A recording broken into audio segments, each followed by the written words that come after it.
سوال یہ ہے کہ 3 بھائیوں کا مل کر ایک قربانی کرنا کیسا ہے؟ محمد فیصل فیصل آباد سے۔ دیکھیں، اس مسئلے میں 2-3 مسئلے ہیں۔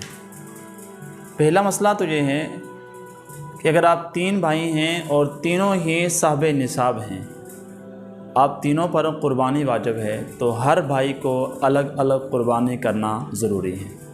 اور اگر آپ میں سے تینوں بھائیوں میں سے کسی کے پاس اتنا مال نہیں ہے جس سے صاحب نصاب کو آپ پہنچ سکیں، تو آپ پر قربانی واجب نہیں ہے۔ اور اگر تینوں میں سے بعض کے پاس مال ہے اور بعض کے پاس مال نہیں، یعنی کہ بعض صاحب نصاب ہیں، بعض صاحب نصاب نہیں، تو جو صاحب نصاب ہیں ان پر قربانی واجب ہے، جو صاحب نصاب نہیں ہیں اس پر قربانی واجب نہیں۔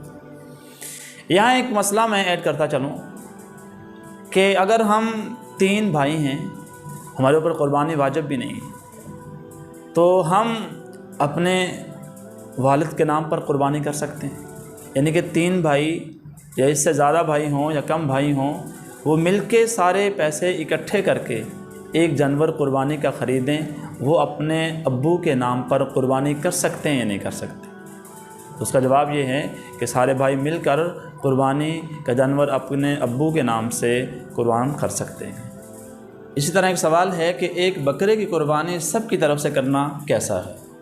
تو بھائی، ایک بکرے کی قربانی سب کی طرف سے کرنا، اگر سارے کے سارے صاحب نصاب ہیں تو ایک بکرا سب کے لیے یہ کافی نہیں ہے۔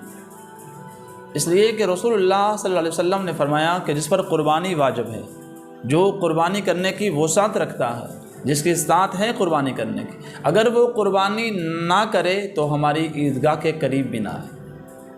اس لیے اگر گھر میں ایک سے زیادہ افراد ہیں اور سب پر قربانی واجب ہے تو سب کے لیے قربانی الگ الگ کرنا ضروری ہے۔ تو جو صاحب نصاب نہیں ہیں ان پر قربانی ضروری نہیں ہے، جو صاحب نصاب ہیں ان پر قربانی کرنا ضروری ہے۔